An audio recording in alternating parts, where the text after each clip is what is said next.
بسم الرحمن الرحیم الحمدللہ رب العالمین والصلاة والسلام علی رسولہ الکریم وعلی آلہ واصحابہ اجمعین۔ اوپر متن میں ہے حمد لک یا من شرحت صدورنا بانواع الہدایت۔ میں تعریف کرتا ہوں اے اللہ کہ جس نے ہمارے سینوں کو کھولا مختلف قسم کی ہدایت سے، کی اقسام بیان کرتے ہیں حاشیے میں۔ قال البیضاوی فی تفسیرہ، ہدایت کی تفسیر کے اندر امام بیضاوی رحمہ اللہ تعالی نے یہ کہا، الہدایۃ دلالۃ بلطف، ہدایت اس رہنمائی کو کہتے ہیں جو مہربانی کے ساتھ کی جائے۔ مطلب یہ ہوا کہ اچھا رستہ دکھانا، کسی کو خیر کی طرف لے جانا جو اس کے لیے مفید ہو، یعنی خصوصاً آخرت کے لحاظ سے، تو اس کو ہدایت کہیں گے۔ اگر کوئی کسی کو برا رستہ دکھا رہا ہے، خواہ دکھانا اس کا وہ پیار کے ساتھ ہی ہے لیکن وہ منزل بری کی طرف جاتا ہے، تو چونکہ اس کا نتیجہ پیار نہیں ہے، نتیجہ عداوت ہے، تو اس لیے اسے پھر عربی زبان میں ہدایت نہیں کہیں گے۔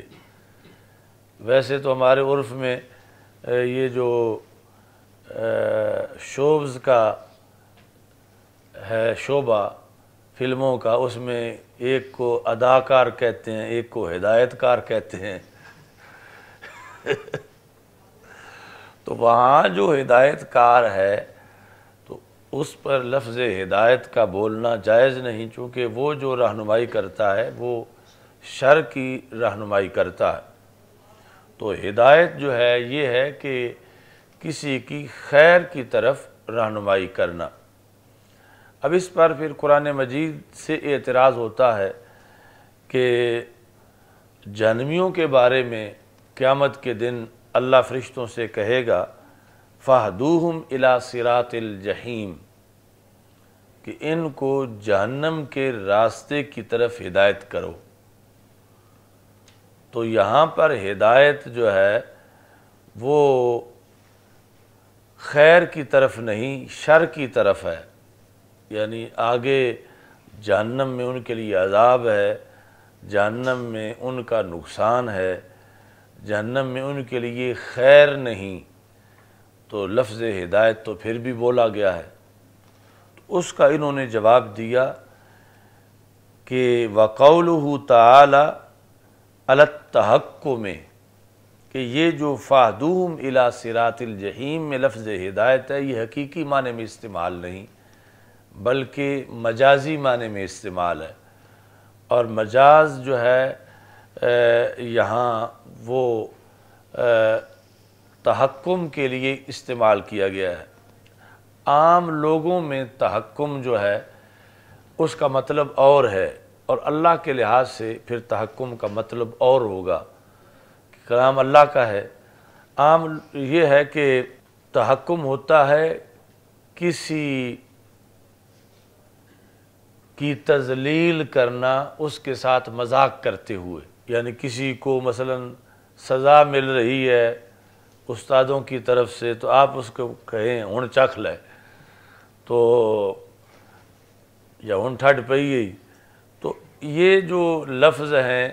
یعنی یہ اپنے حقیقی معنی میں نہیں ہے، یعنی آپ کہتے ہیں ہن سرور لے، تو یعنی اس مار میں اس کے لیے کوئی سرور نہیں ہے بلکہ اسے تکلیف ہے، اور آپ کا یہ کہنا، آپ کا مقصد بھی یہ نہیں ہے کہ آپ کو پتہ نہیں کہ اس کو سرور مل رہا ہے یا نہیں مل رہا، بلکہ آپ اس کا مذاق اڑا رہے ہیں۔ جس طرح قرآن مجید میں فَبَشِّرْهُمْ بِعَذَابٍ أَلِيمٍ، کہ بشارت تو ہوتی ہے اچھی چیز کی، اور وہاں یہ ہے کہ ان کو بشارت دے دو عذاب علیم کی، تو وہ بھی علی سبیل التحکم کہا جاتا ہے۔ جو اللہ تعالیٰ کی طرف سے ہے کہ ان کو بشارت دے دو۔ بشارت کا اصل مقصد تو یہ ہے بشارت دے دو کامیابی کی، بشارت دے دو جنت کی۔ تو وہاں فبشرہم بعذاب علیم، تو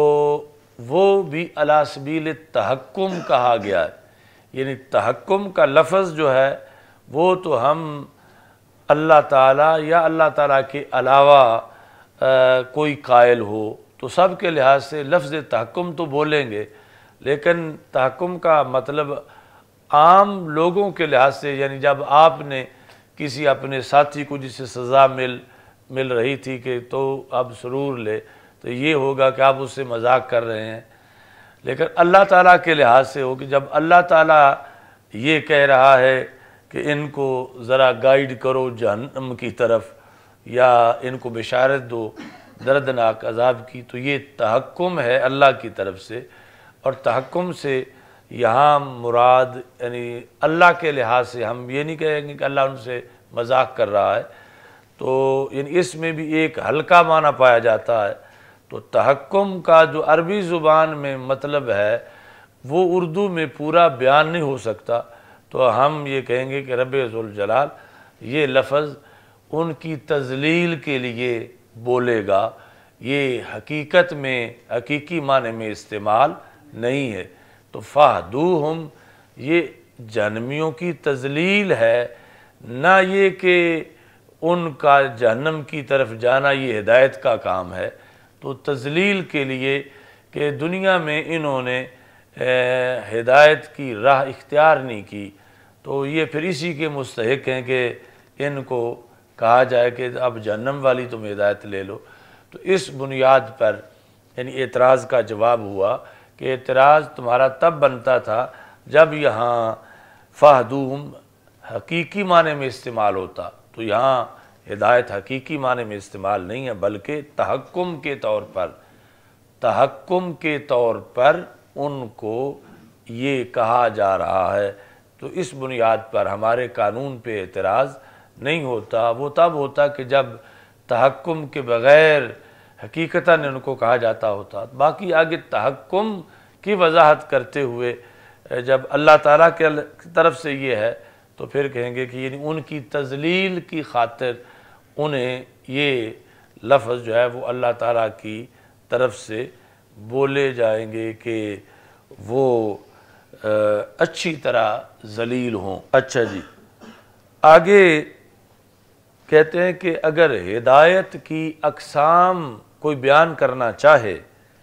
تو اتنی ہیں کہ بندہ گن ہی نہیں سکتا۔ تو جب ایسی صورتحال ہو تو پھر وہاں اجناس بیان کر دی جاتی ہیں، ایک جنس کے اندر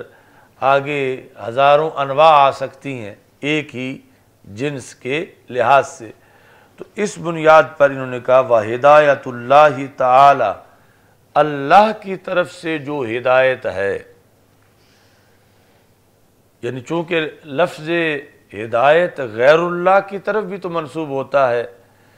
وَإِنَّكَ لَتَهْدِي إِلَى صِرَاطٍ مستقیم، کہ رسول اکرم صلی اللہ علیہ وسلم کو کہا گیا کہ آپ یقیناً صراط مستقیم کی ہدایت کرتے ہیں۔ تو ہادی ہونا، تو جو اللہ کی طرف جب نسبت ہو کہ ہدایت اللہ دے رہا ہے، تو اس ہدایت کی جو اقسام ہیں وہ کسی شمار میں نہیں آتی۔ لا یحصیہا عدد، کوئی عدد ان کا احصاء نہیں کر سکتا، ان کا احاطہ نہیں کر سکتا کہ کہا جائے کہ 1,00,000 قسم ہے ہدایت کی، اس سے بھی زیادہ ہیں، یعنی وہاں ایسا عدد ہی نہیں جو ساری اقسام کی کا احاطہ کر سکے۔ لیکنہا تنحصر فی اجناس مترتبۃ، تو حصر اگر کوئی ہدایت کا کرنا چاہے تو اجناس میں کر سکتا ہے، چونکہ جنس کا دائرہ وسیع ہوتا ہے اور جنس میں ابہام کی وجہ سے بہت زیادہ گنجائش ہوتی ہے کہ اس کے اندر قسمیں سما جائیں، تو اس لیے یہ کہا کہ لیکنہا، لیکن ہدایت تنحصر منحصر ہے فی اجناس مترتبۃ، ترتیب سے بیان کی گئی اجناس کی اندر۔ ان میں سے پہلی جنس، اب یہ تمہارے پورے جمعے کی تقریر بھی ہے، پہلی جنس ہدایت کی یہ ہے کہ اللہ ہدایت دیتا ہے، ہادی ہے۔ افادۃ القوا، قوت کی جمع ہے، ایسی قوتوں کا کسی پر فیضان کر دینا، یعنی ایسی قوتیں دینا، التی بہا یتمکن المرء من الاہتداء الی مصالحہ، کہ جن صلاحیتوں کی بنیاد پر ایک بندے کو اپنے مسالے کی خبر ہو سکے کہ میرے لیے کون سی چیزیں فائدہ مند ہیں اور کون سی چیزیں نقصان دیں۔ یہ صلاحیت بھی ایک ہدایت ہے۔ ایک تو یہ ہے نا کہ اسے بتانا کہ تیرے لیے یہ فائدہ مند ہے اور یہ نقصان دہ ہے، یہ اس سے مزید وسیع مفہوم ہے کہ ایسی قوت ہی کسی کو دے دینا کہ وہ اپنے طور پر ہی معلوم کر لے لاکھوں چیزوں کو دیکھ کر کہ یہ میرے لیے مفید ہے یا میرے لیے نقصان دہ ہے۔ تو وہ قوتیں کسی کو ودیت کر دینا جس سے وہ اپنے نفع نقصان کو اچھی طرح جان سکے، یہ پہلی جنس ہے ہدایت کی۔ تو اس کے اندر پھر بہت سی اقسام ہیں، یعنی ایک قوت وہ ہے جو رب نے انسان کو دی ہوئی ہے، ایک قوت یہ ہے کہ جو رب نے بھینس کو دی ہوئی ہے اور گدھے کو دی ہوئی ہے، یعنی ہر مخلوق میں بھی ایسے یا ان کو شعور ہے کہ جس سے وہ اپنا نفع نقصان معلوم کر لیتے ہیں، یعنی جب دھوپ ہو تو خود بخود چھاؤں میں جا کے کھڑے ہو جاتے ہیں، اور جہاں یہ ہو کہ لگے کہ کوئی بندہ ڈنڈا لے کے آ رہا ہے اور اس کے آثار یہ ہیں کہ وہ مارے گا تو بھینس پہلے ہی دوڑنا شروع کر دیتی ہے کہ یہ مجھے مارنے آ رہا ہے۔ تو اس کے اندر بھی ایسی قوتیں ہیں کہ جس سے اس کو اپنے مسالے کا پتہ چل سکے، لیکن بالآخر کچھ ایسی جا کے حدود آتی ہیں جہاں اسے اپنے مسالے کا پتہ نہیں چلتا، اور وہاں انسان کو اس سے کہیں بڑھ کے اپنے مسالے کا پتہ چل جاتا ہے، چونکہ اس میں تو صرف شعور ہے، علم نہیں ہے، اور انسان میں علم بھی ہے، شعور بھی ہے۔ اور پھر انسان کے مختلف مراحل ہیں، یعنی جس وقت بچہ ہے تو اس وقت آگ کے کوئی انگارے کو پکڑنا یہ وہ جائز سمجھتا ہے اور اس کو پکڑ لیتا ہے، لیکن وہی بچہ جب عاقل بالغ ہو جائے تو پھر آگ کی معمولی تپش سے بھی بچتا ہے کہ اب اس کی صورتحال ہدایت کی وہ قوتیں جو رب نے دی تھیں وہ ڈیولپ ہو گئی ہیں اس کے اندر، اس بچے کے اندر۔ تو اس طرح پھر یعنی یہ جو ہدایت ہے کہ کسی کو ایسی صلاحیتیں دینا جس سے وہ اپنے نفع نقصان کو پہچان سکے، اس کی آگے کیٹاگریز لاکھوں تک پہنچتی ہیں، حشرات الارض کے لحاظ سے، حیوانوں کے لحاظ سے، مختلف چیزوں کے لحاظ سے، انسان کی مختلف حالتوں کے لحاظ سے، پھر پڑھے ہوئے اور ان پڑھ انسان کے لحاظ سے، پھر یہ ہے کہ اگرچہ پڑھا ہوا ہے لیکن اس وقت اس کی کیفیت کیا تھی کہ غصے میں تھا یا غصے میں نہیں تھا، یا اس وقت ارد گرد کا ماحول کیسا تھا، یعنی مثال کے طور پر کوئی دھماکہ ہوا ہے معاذ اللہ تو اب اس کی آواز کی جو فیصلے ہیں وہ متاثر ہوئے ہیں کچھ وقت کے لیے، ہو سکتا ہے کہ وہ اپنے لیے وہ فیصلہ کر لے کہ جو نقصان کا ہے اور اس کو فائدہ اس میں نہ ہو، کیونکہ اگرچہ ذی عقل ہے اور بڑا سمجھدار بھی ہے، لیکن اب جو ہے وہ معروضی حالات ایسے ہیں کہ انسان جو ہے وہ صحیح فیصلہ نہیں کر سکا۔ تو یعنی اس طرح آگے پھر بہت سی انواع بنے گی۔ تو ایک جنس سب سے پہلی جو انہوں نے بیان کی، افادۃ القوا، ایسی قوتیں فیضان کر دینا، ایسی قوتیں دے دینا کہ جن کی وجہ سے انسان من الاہتداء، ہدایت پا لے الی مصالح ہی، اپنے فائدے کی چیزوں کی طرف، کل قوت العاقلات، جس طرح کہ رب نے انسان کو قوت عاقلہ دی ہے، یعنی ایک قوت عاقلہ کا دے دینا بیک وقت کروڑوں چیزوں کا بیان انسان کو دے دیا، یعنی ایک دن میں اگر عقل نہ ہوتی اور اللہ کی طرف سے ہی بتانا پڑتا اس کو کہ تو یہ چیز کھا لے، یہ قدم اٹھا لے، اب یہ سفر کر لے، یہ نہ کر، تو یہ بہت لمبا ایک سلسلہ ہوتا، اور اس کے پھر آگے تقاضے مختلف ہوتے، ہو سکتا ہے کہ یہ اس حیثیت میں ہے کہ ایسی ہدایت حاصل بھی کر سکے یا نہ کر سکے، تو اللہ تعالیٰ نے اس کو قوت عاقلہ دے دی کہ جو یہ خود بخود اس کے ذریعے فیصلے کرتا رہے بلکہ اوروں کی بھی رہنمائی کرے، تو یہ قوت عاقلہ دینا اللہ کا بندوں کو یہ بھی ایک ہدایت ہے۔ اب یہ ہدایت کافر کو بھی ملی ہوئی ہے، یہ مومن کو بھی ملی ہوئی ہے، چونکہ عقل تو اس میں بھی ہے، اگرچہ آگے جا کر کچھ جگہ جو اہم ہے وہاں عقل فیصلہ صحیح نہیں کر رہی، لیکن یہ کہ میں دوائی استعمال کروں، میں بیمار ہوں، یہ کہ گرمی ہے میں سائے میں کھڑا ہو جاؤں، یہ کہ پیاس شدید ہے میں پانی پی لوں، یہ تو کافر کو بھی پتہ ہے۔ تو اس بنیاد پر یعنی یہ ہدایت کا مطلب وہاں بھی ہوگا، لیکن عرف عام میں پھر اس کو ہدایت یافتہ نہیں کہیں گے، کیونکہ جو بڑا عقل کا فیصلہ کرنا تھا وہاں اس نے بے عقلی کی ہوئی ہے۔ تو یہ ہے کل قوت العاقلات والحواس الباطنات والمشاعر الظاہرات، باطنی حواس یہ جو منطق میں تم نے پڑھے ہوئے ہیں، جو 5 قوتیں یعنی 5 سینسز، حواس ظاہرہ بھی ہیں، حواس باطنہ بھی ہیں، ویسے شریعت جو ہے وہ تسلیم نہیں کرتی ان سب قسموں کو جدا جدا حواس باطنہ، جس طرح منطقی حصے مشترک، وہم، خیال، حافظہ، قوت متصرفہ، یہ جدا جدا تعریفیں ہیں اور ان پر پھر عقل کی قوت مشتمل ہے۔ تو شریعت میں حواس ظاہرہ کو تسلیم کیا گیا ہے، حواس باطنہ کو اس انداز میں جو منطق اور فلسفہ میں ہے یوں تسلیم نہیں کیا گیا، لیکن وہ قوتیں ضرور ہیں انسان کے اندر کہ جہاں حواس ظاہرہ کی رینج ختم ہو جاتی ہے تو حواس باطنہ یا ان پر مشتمل قوت یا جو بھی اللہ کی طرف سے جس قوت کا نام عقل ہے، اس کے ذریعے وہ ان چیزوں کا بھی ادراک کر لیتا ہے کہ جن چیزوں کا حواس ظاہرہ سے ادراک نہیں کر سکتا۔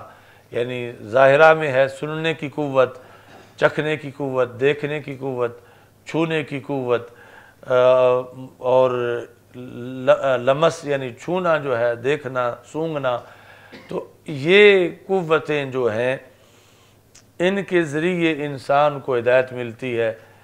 کہ مسالے کیا ہیں۔ مثلا سونگھ کے اس کو پتہ چلتا ہے یہ چیز بڑی خطرناک ہے سونگھنے سے، یا یہ بڑی مفید چیز ہے، ہاتھ لانے سے کہ یہ تو بڑی گرم ہے تو میں جل جاؤں گا، ایسے ہی کسی سے سن کر، دیکھ کر، تو یہ سارے جو مشاعر ظاہرہ ہیں، اور پھر جب ان کی رینج ختم ہو جاتی ہے، کیونکہ بندہ دیکھ ایک حد تک سکتا ہے، سن ایک حد تک سکتا ہے، چکھ ایک حد تک سکتا ہے، اور چھو کے معلوم ایک حد تک کر سکتا ہے، تو اس سے کہیں دور تک ایریا بصریہ قوت عاقلہ فتح کیا جا سکتا ہے، یعنی ایسے جو نتائج محض حواس ظاہرہ سے حاصل نہیں ہو سکتے۔ تو اللہ تعالیٰ نے پھر یہ اس کو حواس، قوت عاقلہ، حواس باطنہ اور مشاعر ظاہرہ، اس طرح کی یہ چیزیں جو ہے اللہ نے ودیت کر دیں انسان کو، تو یہ بھی ایک ہدایت ہے۔ اگرچہ اس ہدایت کے